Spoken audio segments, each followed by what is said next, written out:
नमस्कार दोस्तों, मैं हूं लवकुश और आप सुन रहे हैं शांत और रहस्यमयी कहानियां जो आपको एक अलग दुनिया में ले जाएंगी। अगर आप रात में आराम से कहानी सुनते सुनते सोना चाहते हैं तो चैनल को जरूर सब्सक्राइब करें। अब शुरू करते हैं आज की कहानी। उत्तराखंड के पहाड़ों के बीच एक छोटा सा गांव था जिसका नाम था रतनपुर। यह गांव दिन में बहुत शांत और सुंदर लगता था, लेकिन रात होते ही यहाँ का माहौल बदल जाता था। गांव से थोड़ी दूर एक बहुत पुराना श्मशान घाट था जहां जाने से लोग डरते थे। गांव के बुजुर्ग हमेशा कहते थे कि उस श्मशान में रात के समय अजीब आवाजें सुनाई देती हैं और कई लोगों ने वहां सफेद साए घूमते हुए देखे हैं। इसी श्मशान में कई साल पहले एक युवक की मौत हुई थी जिसका नाम वीर था। उसकी मौत के बाद उसकी आत्मा को कभी शांति नहीं मिली और वह भूत बनकर उसी श्मशान में भटकने लगा। रात के समय वीर अक्सर पुराने बरगद के पेड़ के पास बैठा रहता था और दूर जलती बुझती चिताओं को देखता रहता था। एक रात अमावस्या थी और आसमान में चांद भी नहीं था। चारों तरफ गहरा अंधेरा फैला हुआ था और हवा इतनी तेज चल रही थी कि पेड़ों की टहनियां डरावनी आवाजें कर रही थी। उसी समय अचानक श्मशान के दूसरे कोने से हल्की सफेद रोशनी दिखाई दी। वीर ने पहले सोचा कि शायद कोई इंसान आया है, लेकिन कुछ ही पल बाद वह रोशनी धीरे धीरे उसकी तरफ बढ़ने लगी। जब वह करीब आई तो वीर हैरान रह गया, क्योंकि वह एक लड़की की आत्मा थी। उसके लंबे बाल हवा में उड़ रहे थे और उसकी आंखें हल्की नीली चमक रही थीं। वीर ने धीरे से पूछा, तुम कौन हो? वह आत्मा कुछ पल तक उसे देखती रही और फिर बोली, मेरा नाम चंद्रा है। मैं भी तुम्हारी तरह इस दुनिया की नहीं हूं। वीर को कई सालों में पहली बार किसी दूसरी आत्मा से बात करने का मौका मिला था। वह थोड़ा डर भी रहा था और थोड़ा खुश भी था। चंद्रा ने चारों तरफ देखा और बोली, यह जगह बहुत डरावनी है, लेकिन तुम यहां अकेले क्यों रहते हो? वीर ने उदास होकर कहा, क्योंकि मेरे पास कोई नहीं है। चंद्रा धीरे से मुस्कुराई और बोली, अब तुम अकेले नहीं हो। उस रात दोनों बहुत देर तक बात करते रहे। धीरे धीरे वीर को महसूस हुआ कि इतने सालों बाद उसे किसी से बात करके अच्छा लग रहा है, लेकिन उन्हें पता नहीं था कि श्मशान के पास खड़े एक पुराने पेड़ पर एक काली डरावनी आत्मा उन्हें देख रही थी। उसकी आंखें लाल चमक रही थीं और वह बहुत गुस्से में था। वह धीरे से फुसफुसाया, भूतों की दुनिया में प्यार करना मना है और अगर इन दोनों ने यह गलती की तो इन्हें बहुत बड़ी सजा मिलेगी। उसी समय अचानक श्मशान में एक तेज ठंडी हवा चली और चारों तरफ से अजीब आवाजें आने लगी। चंद्रा अचानक डर गई और उसने वीर से कहा, मुझे लगता है यहां कोई हमें देख रहा है। वीर ने इधर उधर देखा, लेकिन उसे कोई दिखाई नहीं दिया। लेकिन सच ये था कि उस रात से एक बहुत भयानक कहानी शुरू हो चुकी थी, क्योंकि पहली बार दो भूतों के बीच दोस्ती हुई थी और यही दोस्ती धीरे धीरे एक ऐसे प्यार में बदलने वाली थी जिसकी वजह से पूरी भूतों की दुनिया में तूफान आने वाला था। उस रात के बाद श्मशान का माहौल जैसे बदल गया था। कई सालों से जहां सिर्फ सन्नाटा रहता था, अब वहां कभी कभी धीमी फुसफुसाहट सुनाई देने लगी थी। वीर और चंद्रा लगभग हर रात उसी पुराने बरगद के पेड़ के पास मिलने लगे थे। वीर को अब अकेलापन महसूस नहीं होता था। चंद्रा भी धीरे धीरे वीर पर भरोसा करने लगी थी। दोनों रात भर श्मशान के पुराने रास्तों पर घूमते और अपनी अधूरी जिंदगी की बातें करते। एक रात जब चारों तरफ घना कोहरा छाया हुआ था, चंद्रा अचानक बहुत चुप हो गई। वीर ने पूछा, क्या हुआ? चंद्रा ने धीमी आवाज में कहा, तुम्हें एक बात बतानी है। वीर ने हैरान होकर पूछा, कैसी बात? चंद्रा बोली, हमारी दुनिया में एक बहुत पुराना नियम है। किसी भी भूत को किसी से प्यार करने की इजाजत नहीं है। अगर कोई आत्मा ऐसा करती है तो भूतों का राजा उसे बहुत भयानक सजा देता है। यह सुनकर वीर कुछ पल के लिए खामोश हो गया। उसने कभी इस बारे में नहीं सोचा था। फिर उसने मुस्कुराकर कहा, लेकिन हम तो बस दोस्त हैं। चंद्रा ने उसकी तरफ देखा, लेकिन उसकी आंखों में हल्की चिंता थी। उसी समय अचानक श्मशान के बीच से एक बहुत तेज ठंडी हवा चली। पेड़ों की टहनियां जोर जोर से हिलने लगी और कहीं दूर से डरावनी आवाज आई, जैसे कोई भारी चीज जमीन पर घसीटते हुए चल रही हो। वीर और चंद्रा दोनों सतर्क हो गए। तभी श्मशान के अंधेरे कोने से 3 काले साए धीरे धीरे उनकी तरफ बढ़ने लगे। उनकी आंखें लाल चमक रही थीं और उनके चेहरे धुंध में छिपे हुए थे। वे भूतों के पहरेदार थे। उनमें से एक भारी आवाज में बोला, हमें सब पता है, तुम दोनों हर रात यहां मिलते हो। वीर ने हिम्मत करके पूछा, तो क्या हुआ? दूसरा साया गुस्से में बोला, भूतों की दुनिया का नियम भूल गए क्या? यहां प्यार करना मना है। अगर भूतों के राजा को पता चल गया तो तुम दोनों हमेशा के लिए खत्म कर दिए जाओगे। चंद्रा डर गई। उसने वीर का हाथ पकड़ लिया। तभी अचानक पीछे खड़े बरगद के पेड़ से वही पुरानी डरावनी हंसी सुनाई दी। हा हा हा। पेड़ की सबसे ऊंची डाल पर वही काली आत्मा बैठी थी जो पहली रात से उन्हें देख रही थी। वह नीचे देखते हुए बोली, अब तो बात बहुत आगे बढ़ चुकी है। मैंने भूतों के राजा को सब बता दिया है। यह सुनकर वीर और चंद्रा दोनों के चेहरे डर से सख्त हो गए। काली आत्मा ने फिर कहा, आज से ठीक 3 रात बाद श्मशान में भूतों की सभा लगेगी और वहां फैसला होगा कि तुम दोनों के साथ क्या किया जाएगा। इतना कहकर वह काला साया अचानक धुएं में बदलकर गायब हो गया। चारों तरफ फिर से गहरा सन्नाटा फैल गया। चंद्रा कांपती आवाज में बोली, अब क्या होगा वीर? वीर ने पहली बार बहुत गंभीर होकर कहा, अगर हमारी दुनिया हमें साथ रहने की इजाजत नहीं देती तो हम अपना रास्ता खुद बनाएंगे। लेकिन उन्हें यह नहीं पता था कि आने वाली रातें उनके लिए और भी डरावनी होने वाली थी, क्योंकि भूतों का राजा जाग चुका था। उस रात के बाद वीर और चंद्रा दोनों बहुत परेशान थे। श्मशान में पहले जैसा सन्नाटा तो था, लेकिन अब हर हवा के झोंके में जैसे खतरे की आहट महसूस होती थी। 3 रात बाद भूतों की सभा होने वाली थी और वहां उनका फैसला किया जाने वाला था। अगली रात जब वीर श्मशान के बरगद के पेड़ के पास पहुंचा तो चंद्रा पहले से वहां खड़ी थी। उसका चेहरा पहले से ज्यादा डरावना और उदास लग रहा था। वीर ने पूछा, क्या हुआ? चंद्रा ने धीरे से कहा, मुझे आज कुछ अजीब महसूस हो रहा है, जैसे कोई हमें लगातार देख रहा हो। तभी अचानक श्मशान के पीछे की तरफ से कुत्तों के रोने की आवाज आने लगी। हवा बहुत ठंडी हो गई और जमीन के ऊपर हल्का धुआं फैलने लगा। वीर ने चारों तरफ देखा, लेकिन कोई दिखाई नहीं दिया। तभी अचानक जमीन के अंदर से हल्की कंपन होने लगी। ऐसा लग रहा था जैसे मिट्टी के नीचे कोई चीज हिल रही हो। कुछ ही सेकंड बाद श्मशान की पुरानी कब्रों की मिट्टी धीरे धीरे हिलने लगी। चंद्रा डरकर पीछे हट गई। तभी एक कब्र की मिट्टी अचानक फट गई और उसमें से एक काली आकृति बाहर निकल आई। वह एक बहुत पुरानी आत्मा थी। उसका चेहरा पूरी तरह सड़ा हुआ था और उसकी आंखों से लाल रोशनी निकल रही थी। वह धीरे धीरे उनकी तरफ बढ़ने लगी। उसकी आवाज बहुत भारी और डरावनी थी। उसने कहा, भूतों की सभा की खबर पूरे श्मशान में फैल चुकी है। अब कोई भी आत्मा तुम दोनों को बचा नहीं सकती।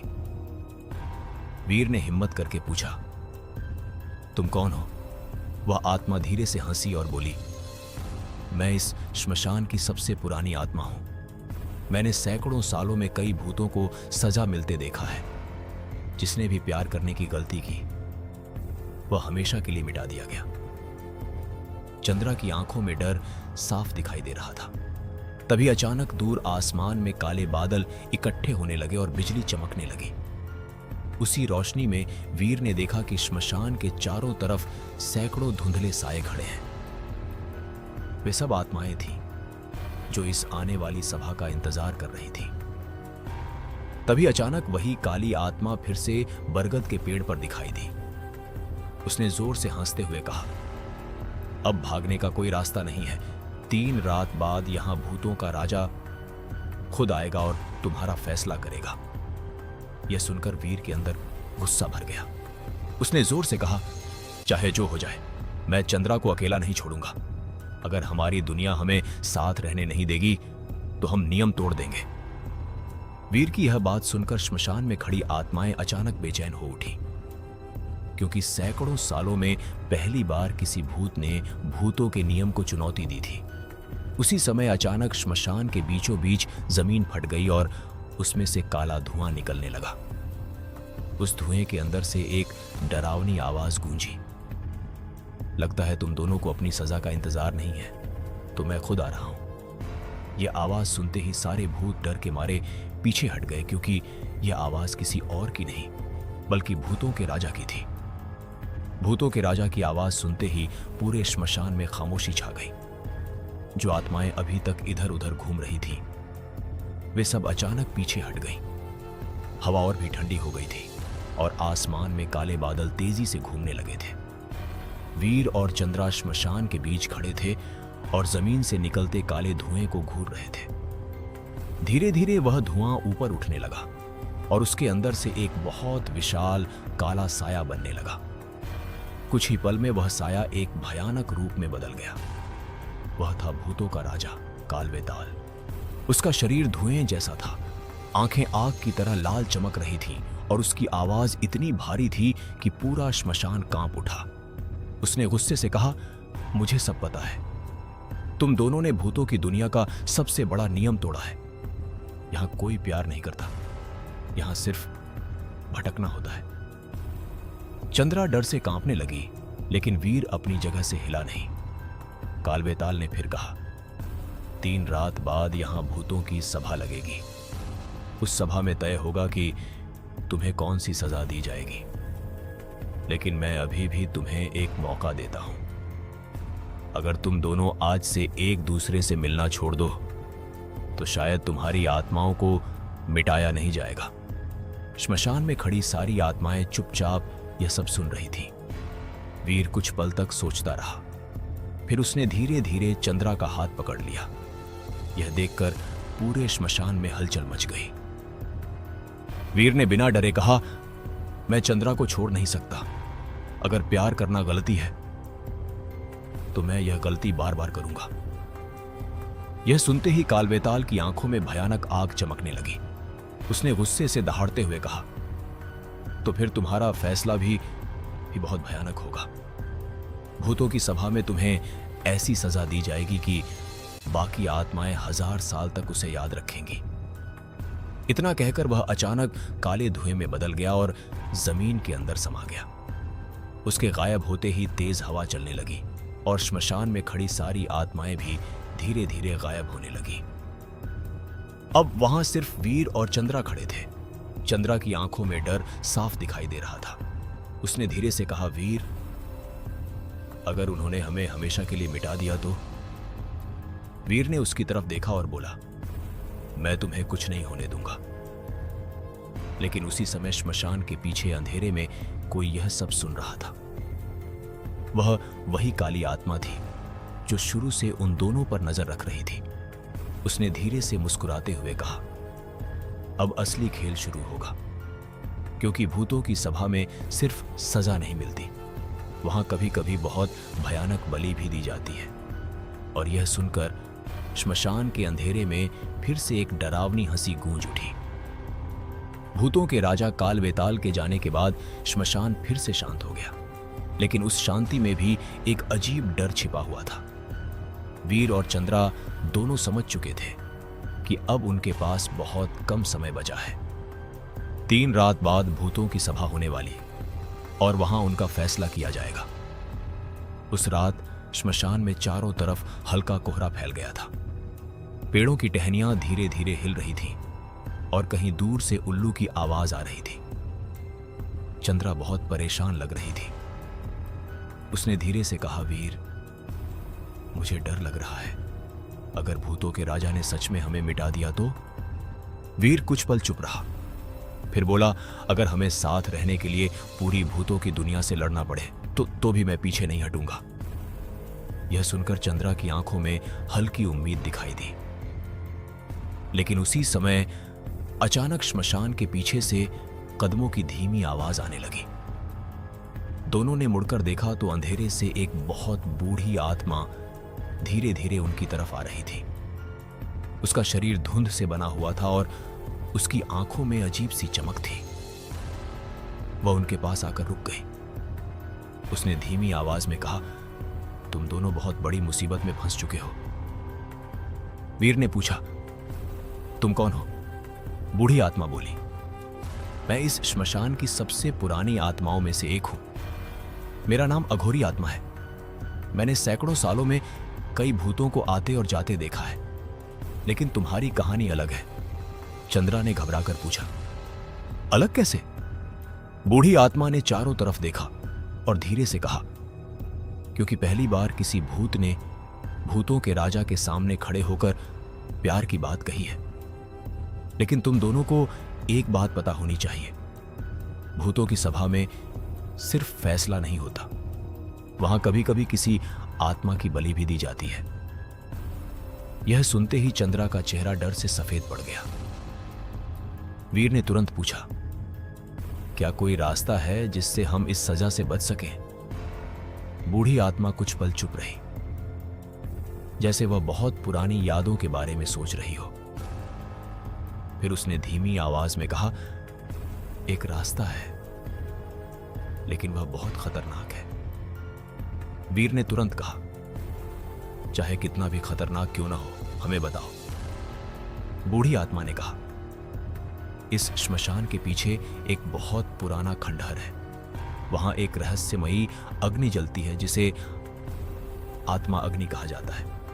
अगर दो आत्माएं उस अग्नि के सामने एक होने की कसम खा ले तो उनका बंधन बहुत शक्तिशाली हो जाता है, इतना शक्तिशाली कि कभी कभी भूतों के नियम भी उसे तोड़ नहीं पाते। वीर और चंद्रा हैरानी से उसकी बात सुन रहे थे, लेकिन बूढ़ी आत्मा ने तुरंत चेतावनी दी, याद रखना, उस खंडहर की रक्षा बहुत खतरनाक आत्माएं करती हैं। कई आत्माएं वहां गईं, लेकिन कभी वापस नहीं लौटी। यह सुनकर भी वीर के चेहरे पर डर नहीं था। उसने चंद्रा की तरफ देखा और कहा, अगर हमें साथ रहने के लिए उस खंडहर तक जाना पड़े तो हम जरूर जाएंगे। उसी समय दूर आसमान में बिजली चमकी और श्मशान के पीछे खड़े पुराने खंडहर की परछाई दिखाई दी।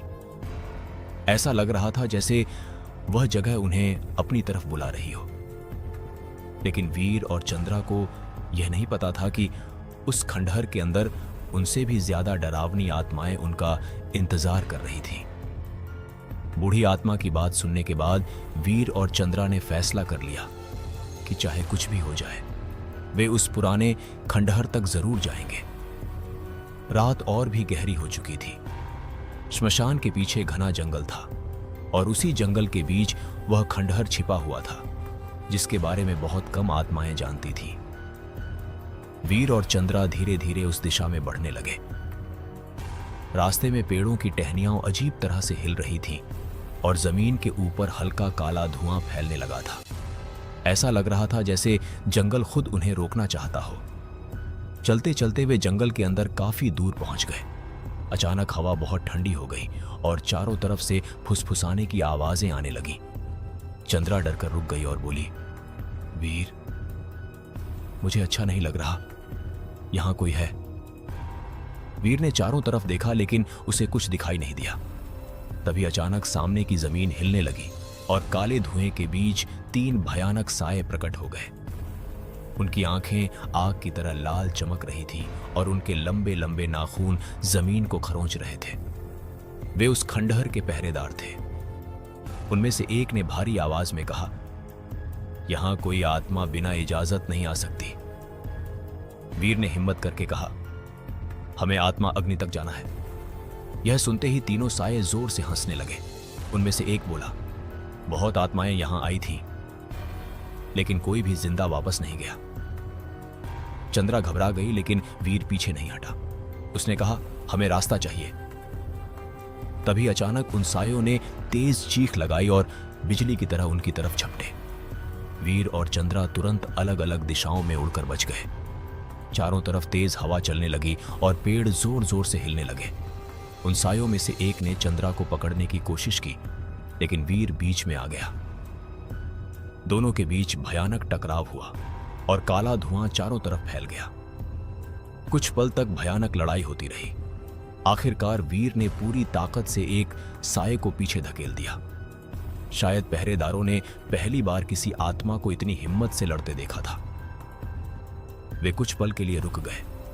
उनमें से सबसे बड़ा साया धीरे से बोला, अगर तुम दोनों में इतनी हिम्मत है तो जाओ, लेकिन याद रखना खंडहर के अंदर जो है उससे बचना हमारे बस में भी नहीं।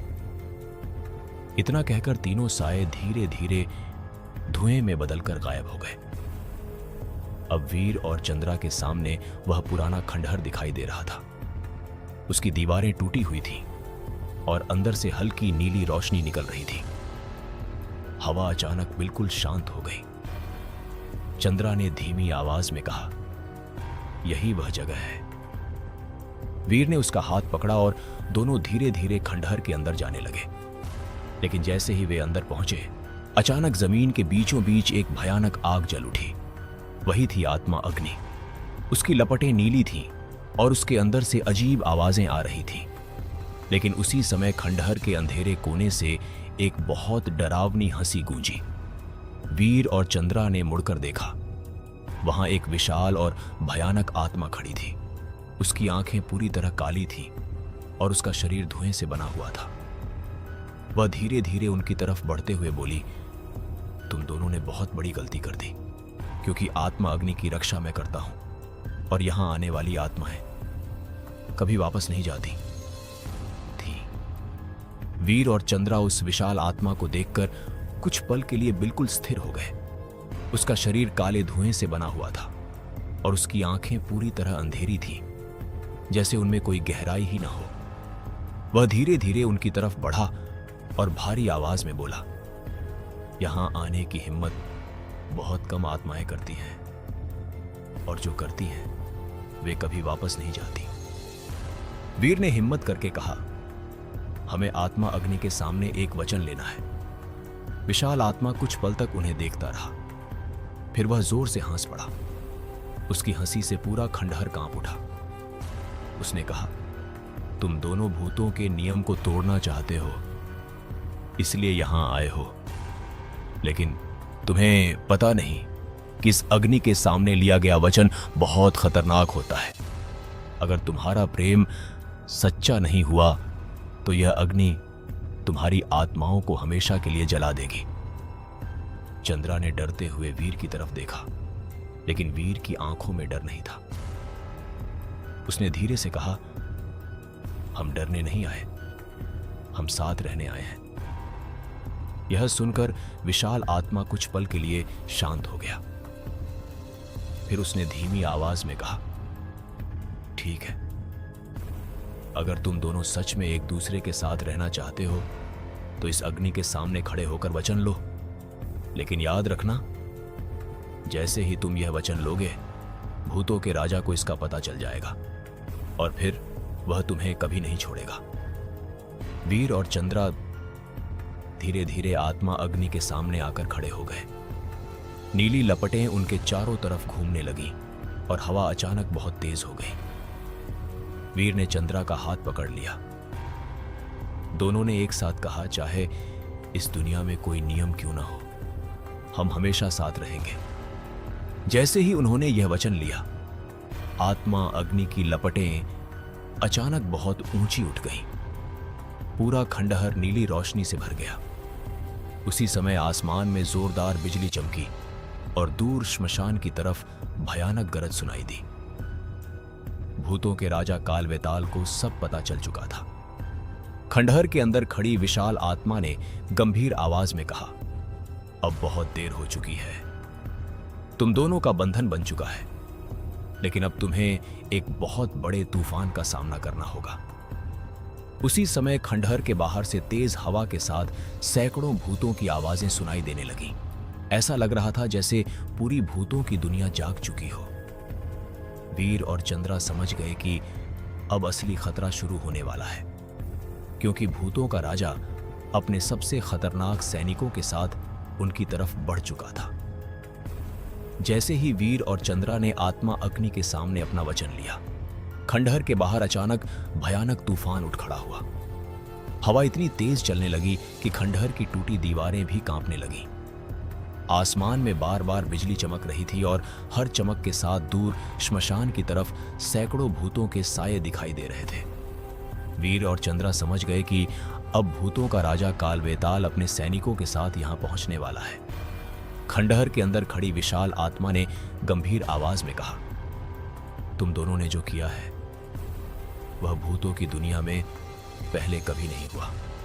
आत्मा के सामने लिया गया वचन अब टूट नहीं सकता, लेकिन इसका मतलब यह भी है कि अब भूतों का राजा तुम्हें खत्म करने के लिए पूरी ताकत लगा देगा। चंद्रा घबराकर बोली, अब हम क्या करेंगे? तभी अचानक खंडहर के बाहर से बहुत तेज चीखें सुनाई देने लगीं। वीर ने बाहर देखा तो उसका दिल दहल गया। जंगल के अंधेरे में सैकड़ों काले साए तेजी से खंडहर की तरफ बढ़ रहे थे। वे सब कालवेताल के सैनिक थे।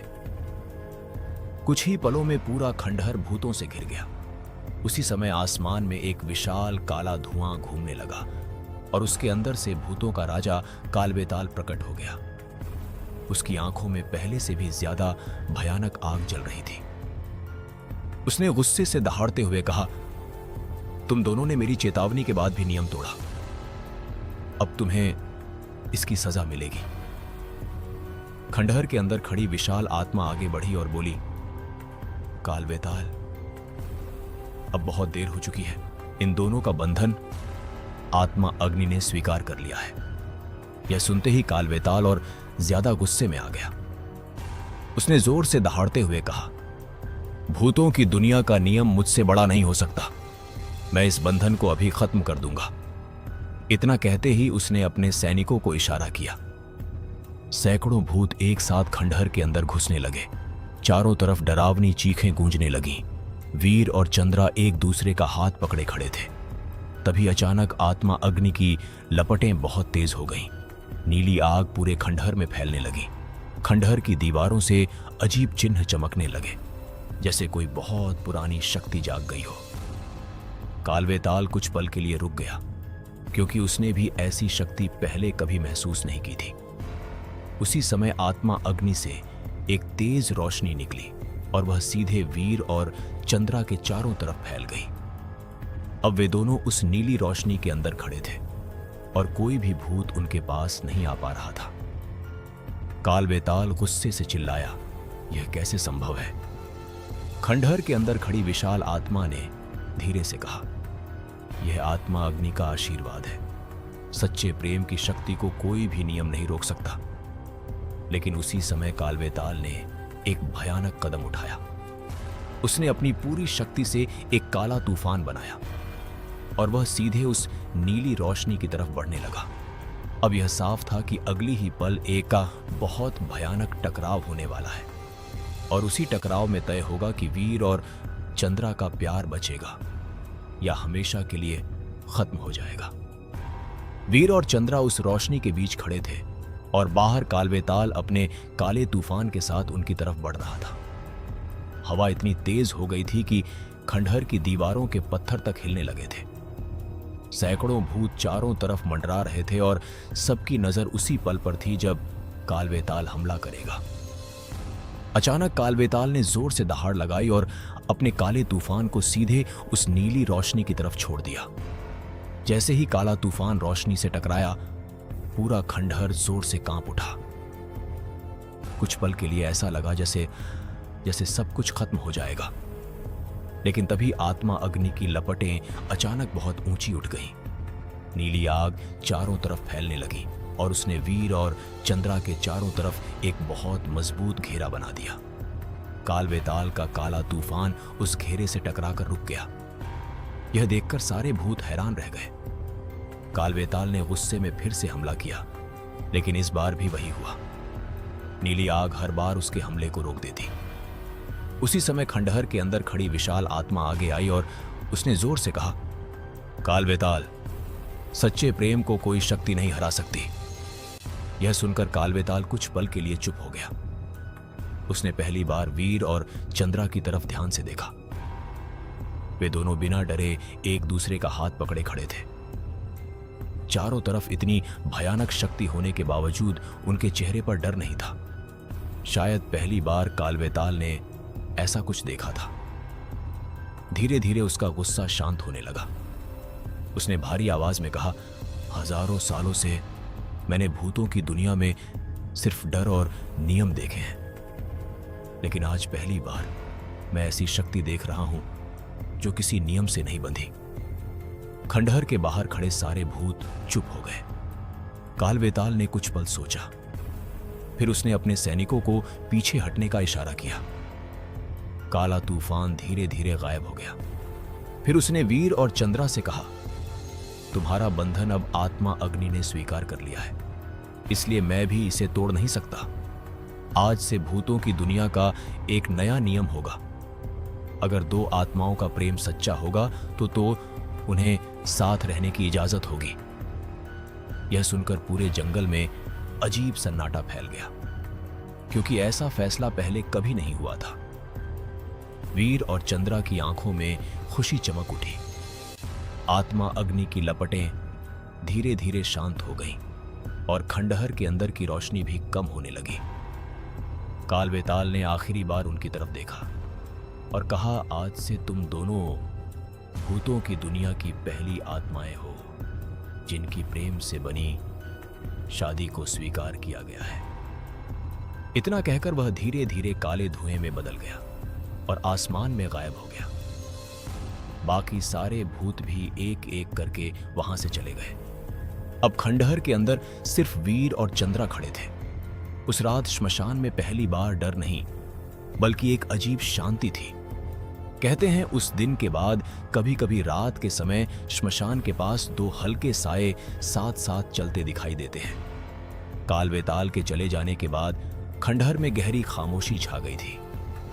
वीर और चंद्रा को लगा कि अब सब कुछ खत्म हो गया है और उन्हें आखिरकार साथ रहने की आजादी मिल गई है।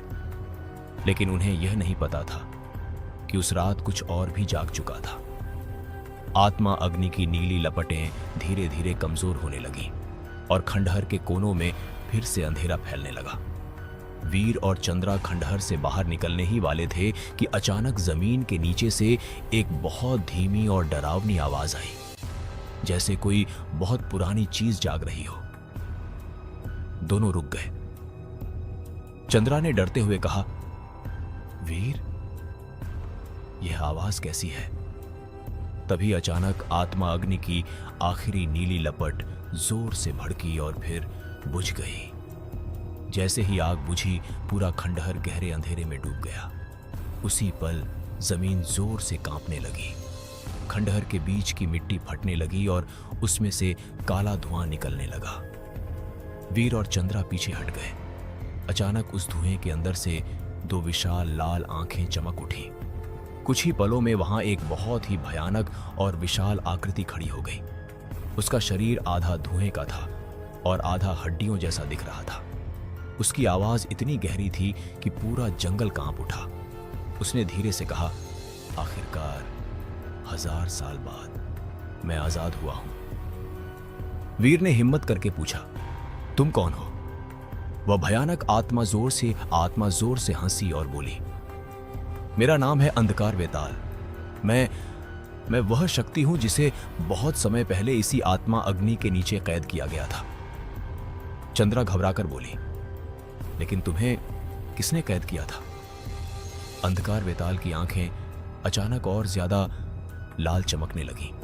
उसने कहा, भूतों के राजा कालवेताल ने, क्योंकि मैं उससे भी ज्यादा शक्तिशाली था। वीर और चंद्रा समझ गए कि मामला बहुत खतरनाक हो चुका है। अंधकार वेताल धीरे धीरे उनकी तरफ बढ़ने लगा। उसने कहा, तुम दोनों ने आत्मा अग्नि को जगा दिया और उसी के साथ मेरी कैद भी टूट गई। अब पूरी भूतों की दुनिया पर सिर्फ मेरा राज होगा। तभी दूर आसमान में अचानक बिजली चमकी और हवा में अजीब डरावनी आवाजें गूंजने लगीं। ऐसा लग रहा था जैसे जंगल की हर आत्मा डर से कांप रही हो। अंधकार वेताल ने अपनी लंबी काली उंगलियां फैलाते हुए कहा, और सबसे पहले मैं तुम्हारी आत्माओं से अपनी शक्ति वापस लूंगा। वीर तुरंत चंद्रा के सामने खड़ा हो गया, लेकिन उसी समय अंधकार वेताल की भयानक हंसी पूरे जंगल में गूंज उठी। उसे देखकर साफ लग रहा था कि अब एक नई और पहले से भी ज्यादा खतरनाक कहानी शुरू हो चुकी है। अंधकार वेताल के सामने आते ही पूरे जंगल का माहौल बदल गया था। हवा ठंडी नहीं बल्कि भारी और डरावनी हो गई थी। पेड़ों की टहनियां अपने आप हिलने लगीं और आसमान में काले बादल तेजी से घूमने लगे। वीर और चंद्रा उस विशाल और भयानक आत्मा को देखकर समझ गए थे कि यह खतरा पहले से कहीं ज्यादा बड़ा है। अंधकार वेताल धीरे धीरे उनकी तरफ बढ़ने लगा। उसके हर कदम के साथ जमीन कांप रही थी। उसकी लाल चमकती आंखें सीधे वीर को घूर रही थीं। वह गहरी आवाज में बोला, तुम्हारी वजह से मेरी कैद टूटी है। अब तुम्हारी आत्माएं मेरी शक्ति बनेंगी। चंद्रा डरकर पीछे हट गई, लेकिन वीर वहीं खड़ा रहा। उसने हिम्मत करके कहा, हम तुम्हें ऐसा करने नहीं देंगे। अंधकार वेताल जोर से हंसा। उसकी हंसी इतनी भयानक थी कि आसपास छिपी कई कमजोर आत्माएं डरकर हवा में गायब हो गईं। उसने कहा, तुम दोनों छोटी आत्माएं हो और मेरे सामने खड़े होने की हिम्मत कर रहे हो। तभी अचानक वीर को याद आया कि आत्मा अग्नि ने उन्हें आशीर्वाद दिया था। उसने चंद्रा का हाथ पकड़ लिया और दोनों ने एक दूसरे की तरफ देखा। उसी समय उनके शरीर के चारों तरफ हल्की नीली रोशनी फिर से चमकने लगी। यह वही शक्ति थी जो आत्मा अग्नि से उन्हें मिली थी। अंधकार वेताल कुछ पल के लिए रुक गया। उसने गुस्से से कहा, यह शक्ति अभी भी जिंदा है। लेकिन उसकी आवाज में अब थोड़ा गुस्सा और थोड़ा आश्चर्य दोनों थे। वीर ने कहा, जब तक हमारा बंधन है हम कमजोर नहीं हैं। यह सुनकर अंधकार वेताल और ज्यादा गुस्से में आ गया।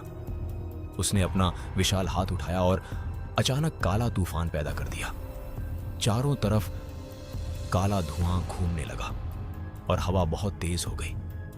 वह तूफान सीधे वीर और चंद्रा की तरफ बढ़ा। लेकिन जैसे ही तूफान उनके पास पहुंचा, नीली रोशनी फिर से चमक उठी और उसने उस हमले को रोक दिया। यह देखकर अंधकार वेताल दहाड़ उठा।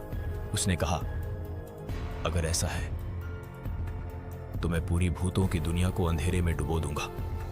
इतना कहकर उसने आसमान की तरफ अपना हाथ उठाया। अचानक जंगल के हर कोने से काला धुआं उठने लगा और सैकड़ों भटकी हुई आत्माएं उसकी तरफ खींचने लगी। ऐसा लग रहा था जैसे वह उन सब की शक्ति अपने अंदर खींच रहा हो। वीर और चंद्रा समझ गए कि अगर वह और शक्तिशाली हो गया तो उसे रोकना लगभग असंभव हो जाएगा। तभी दूर आसमान में अचानक एक तेज रोशनी दिखाई दी। कुछ ही पलों में वह रोशनी पास आई और उसके अंदर से एक परिचित आवाज गूंजी। वह आवाज भूतों के राजा कालवेताल की थी। उसकी आवाज गूंजते हुए आई, अंधकार वेताल, तुम्हारी कैद फिर से शुरू होने वाली है। यह सुनते ही अंधकार वेताल की लाल आंखें और ज्यादा चमकने लगीं। उसने गुस्से से कहा, तो तुम वापस आ ही गए कालवेताल। अब साफ था कि अब एक बहुत बड़ी और भयानक लड़ाई होने वाली थी। एक तरफ अंधकार वेताल था और दूसरी तरफ भूतों का राजा कालवेताल, और उनके बीच खड़े थे वीर और चंद्रा, जिनकी वजह से यह सब शुरू हुआ था। कालवेताल की आवाज सुनते ही पूरा जंगल जैसे थम गया। आसमान में घूमते काले बादल अचानक रुक गए और दूर से तेज नीली रोशनी खंडहर की तरफ आने लगी। कुछ ही पलों में वह रोशनी खंडहर के ऊपर ठहर गई और उसके अंदर से भूतों का राजा कालवेताल प्रकट हुआ। उसकी आंखों में इस बार गुस्से से ज्यादा चिंता दिखाई दे रही थी। उसने अंधकार वेताल को घूरते हुए कहा, मैंने तुम्हें 1000 साल पहले कैद किया था ताकि भूतों की दुनिया सुरक्षित रह सके, लेकिन आज तुम फिर आजाद हो गए हो। अंधकार वेताल की भयानक हंसी पूरे जंगल में गूंज उठी। उसने कहा, और तुम्हारी ही दुनिया के 2 प्रेमी भूतों ने मुझे आजाद कर दिया। उसने अपनी लाल चमकती आंखों से वीर और चंद्रा की तरफ देखा। चंद्रा डरकर वीर के पास खड़ी हो गई, लेकिन वीर अब भी हिम्मत से खड़ा था। काल वेताल ने उनकी तरफ देखा और गंभीर आवाज में कहा, यह गलती तुम्हारी नहीं है। यह उस पुरानी शक्ति का असर है जो आत्मा अग्नि के नीचे छिपी थी। लेकिन अब अगर अंधकार वेताल को रोका नहीं गया तो पूरी भूतों की दुनिया अंधेरे में डूब जाएगी। यह सुनकर वीर ने कहा, अगर उसे रोकने का कोई तरीका है तो हमें बताओ। काल वेताल कुछ पल सोचता रहा, फिर बोला, उसे सिर्फ वही शक्ति रोक सकती है जिसने उसे पहली बार कैद किया था, आत्मा अग्नि की शक्ति। लेकिन समस्या यह है कि आत्मा अग्नि बुझ चुकी है। अंधकार वेताल ने जोर से दहाड़ते हुए कहा, अब कोई भी आग मुझे नहीं रोक सकती। उसने अपनी शक्ति से एक विशाल काला तूफान बनाया और वह सीधे कालवेताल की तरफ बढ़ा। कालवेताल ने भी अपनी शक्ति से नीली ऊर्जा का घेरा बना लिया। दोनों शक्तियां टकराईं और पूरा खंडहर जोर से कांप उठा। आसमान में बिजली चमकने लगी और जंगल की जमीन फटने लगी। वीर और चंद्रा उस भयानक टकराव को देखकर समझ गए कि यह लड़ाई बहुत खतरनाक है। तभी वीर को अचानक एक बात याद आई। उसने चंद्रा से कहा, आत्मा अग्नि बुझी जरूर है, लेकिन उसकी शक्ति शायद पूरी तरह खत्म नहीं हुई। अगर हम दोनों फिर से उस अग्नि को जगा दें तो शायद अंधकार वेताल को रोका जा सकता है। चंद्रा ने डरते हुए पूछा, लेकिन कैसे? वीर ने कहा, शायद हमारे बंधन की वजह से ही वह आग पहले जगी थी। अगर हम फिर से उसी जगह अपनी शक्ति लगाएं तो शायद वह वापस जल उठे। तभी काल वेताल और अंधकार वेताल की टक्कर से एक बहुत तेज धमाका हुआ और खंडहर की आधी दीवार गिर गई। अंधकार वेताल और भी शक्तिशाली होता जा रहा था। वीर ने चंद्रा का हाथ पकड़ा और कहा, अब हमारे पास सोचने का समय नहीं है, हमें आत्मा अग्नि को अभी जगाना होगा। दोनों तेजी से खंडहर के बीच उस जगह की तरफ बढ़े जहां पहले नीली आग जल रही थी। जमीन अभी भी गर्म थी और वहां हल्का धुआं उठ रहा था।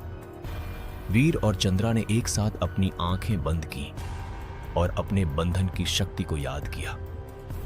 कुछ पल तक कुछ नहीं हुआ, लेकिन फिर अचानक जमीन के अंदर से हल्की नीली चमक दिखाई देने लगी। अंधकार वेताल ने यह देखकर जोर से दहाड़ लगाई और बोला, नहीं, यह दोबारा नहीं हो सकता। लेकिन नीली रोशनी धीरे धीरे और तेज होने लगी। ऐसा लग रहा था कि आत्मा अग्नि फिर से जागने वाली है और अब अगली ही पल तय करे